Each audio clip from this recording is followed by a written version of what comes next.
ഇത് Manjapra mass Motors എന്നായിരുന്നു നമ്മുടെ ഹീറോ പ്ലഷർ വണ്ടി. നമ്മളത് വർക്കിന് കയറ്റിയിട്ടുണ്ട്. ജനറൽ സർവീസായിട്ടാണ് ചെയ്യുന്നത്. ഫുള്ളായിട്ട് നമ്മളെല്ലാ ഭാഗങ്ങളും ചെക്ക് ചെയ്ത് പോകുന്നുണ്ട്. അതിൻ്റെ ഭാഗത്ത് നമ്മളതിൻ്റെ ക്ലച്ച് എയർ ഫിൽറ്ററൊക്കെ ഒന്ന് ചെക്ക് ചെയ്യാൻ വേണ്ടി ചോദിച്ചാണ്. ക്ലച്ചിൻ്റെ ഭാഗത്ത് നിലവിൽ വേറെ കുഴപ്പമൊന്നുമില്ല. അത്യാവശ്യം പൊടിയും കാര്യങ്ങളൊക്കെ ഉണ്ട്. അതൊക്കെ നമുക്ക് എയർ അടിച്ചിട്ടില്ല. അതിൻ്റെ ഓട്ടോ ക്ലച്ചിൻ്റെ യൂണിറ്റായാലും വേരിയേറ്റർ ബോഡി, റോളർ വെയിറ്റ്, അതിൻ്റെ ബോസ് നിലവിൽ വേറെ കുഴപ്പമൊന്നുമില്ല കേട്ടോ. അതിൻ്റെ ബെൽറ്റായാലും നിലവിൽ വേറെ കംപ്ലയിൻ്റ് ഒന്നുമില്ല. ബെൽറ്റ് നമുക്ക് അതിൽ യൂസ് ചെയ്യാം. അതുപോലെ തന്നെ നമ്മളതിൻ്റെ എയർ ഫിൽറ്ററൊക്കെ ഒന്ന് ചെക്ക് ചെയ്യാൻ വേണ്ടി അയച്ചാണ്. നിലവിൽ എയർ ഫിൽറ്ററിനായാലും നിലവിൽ വേറെ കംപ്ലയിൻറ്റ് കാണിക്കുന്നില്ല. നമുക്കത് ക്ലീൻ ചെയ്താൽ മതി. നിലവിൽ വേറെ കുഴപ്പമൊന്നുമില്ല. അതുപോലെ അതിൻ്റെ പ്ലഗ് നമ്മൾ ചെക്ക് ചെയ്യാൻ വേണ്ടി അയച്ചാണ്. പ്ലഗിനായാലും നിലവിൽ വേറെ കംപ്ലയിൻ്റ് ഒന്നും കാണിക്കുന്നില്ല. അതുപോലെ ഫ്രണ്ടിലോട്ട് വന്നു കഴിഞ്ഞാൽ ഫ്രണ്ട് ബ്രേക്കിൻ്റെ കേബിളായാലും നിലവിൽ വേറെ കുഴപ്പമൊന്നുമില്ല.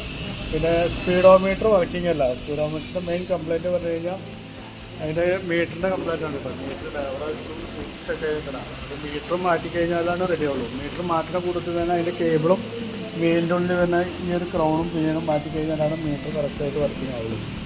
അതുപോലെ ഫ്രണ്ടിലെ പുഷറ്റ് ലിങ്ക് പുഷിനായാലും നിലയിൽ വേറെ കുഴപ്പമൊന്നുമില്ല. അതൊക്കെ നമുക്ക് ഗ്രീസ് ചെയ്ത് കയറ്റാം. അതുപോലെ ഫ്രണ്ടിലെ പ്രൈസ് ആയാലും നിലയിൽ വേറെ കംപ്ലയിൻ്റ് ഒന്നുമില്ല. എല്ലാം ഒന്ന് ക്ലീൻ ചെയ്ത് കയറ്റാൻ മതി. വേറെ കുഴപ്പമൊന്നുമില്ല. നമ്മളതുപോലെ തന്നെ അതിൻ്റെ ബാറ്ററി ഒക്കെ ഒന്ന് ചെക്ക് ചെയ്യാൻ വേണ്ടി അയക്കുകയാണ്. ബാറ്ററി ഇരിക്കുന്നത് മിൻഡ പറഞ്ഞിട്ടുള്ളൊരു കമ്പനിയുടെ ബാറ്ററിയാണ് ഇരിക്കുന്നത്. നിലവിലിപ്പോൾ സെൽഫൊക്കെ വർക്കിംഗ് ആയിരുന്നു. നമ്മൾ ടെസ്റ്റ് ഡ്രൈവിനൊക്കെ എടുക്കുമ്പോൾ സെൽഫൊക്കെ വർക്കിംഗ് ആണ്. പിന്നെ അതിന് വോൾട്ട് കഴിഞ്ഞ് ചെക്ക് ചെയ്ത് നോക്കുമ്പോൾ 12.87 റേഞ്ച് വോൾട്ട് കാണിക്കുന്നുണ്ട്. അത് ടെസ്റ്റിലേക്ക് കൊടുക്കുന്നുണ്ട്. ബാറ്ററിക്ക് വല്ല കംപ്ലയിൻ്റ് ഉണ്ടോ എന്ന് പറയാൻ വേണം. ബാറ്ററി ടെസ്റ്റ് ചെയ്ത് നോക്കുമ്പോൾ കംപ്ലയിൻ്റ് ആയിട്ടാണ് കാണിക്കുന്നത്.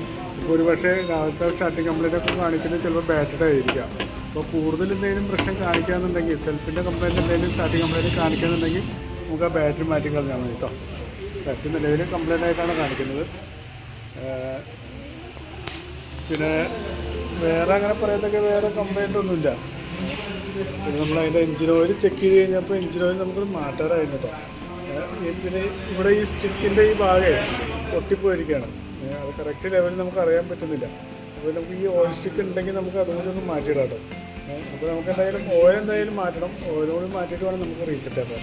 പിന്നെ അതുപോലെ തന്നെ അതിൻ്റെ ബാക്കിൽ ബ്രേക്കൊക്കെ ഒന്ന് അയച്ച് ചെക്ക് ചെയ്യണം. നമുക്ക് ഇങ്ങനത്തെ ഫ്രണ്ട് വീൽ അയച്ചുകൊണ്ട് ബാക്ക് അയക്കാറ്. അത് കഴിച്ച് കഴിഞ്ഞാൽ ബാക്ക് വീലും കൂടി ഒക്കെ അയച്ച് ബ്രേക്കൊക്കെ അയച്ച് ക്ലിയർ ആയിട്ട് ചെക്ക് ചെയ്യാം കേട്ടോ. അതെ.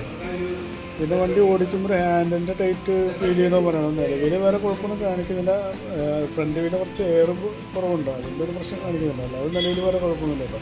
അപ്പോൾ അതുകൂടെ എയറൊക്കെ കറക്റ്റ് ആക്കിയിട്ട് നമ്മൾ റെഡിയാക്കി തരാം. ഓക്കെ. അപ്പോൾ നിലവിൽ വരുന്ന വർക്കിൻ്റെ ഒരു എസ്റ്റിമേറ്റ് കൂടി പറയാം. നോക്കിയിട്ടൊന്ന് റിപ്ലൈ ചെയ്താൽ മതി.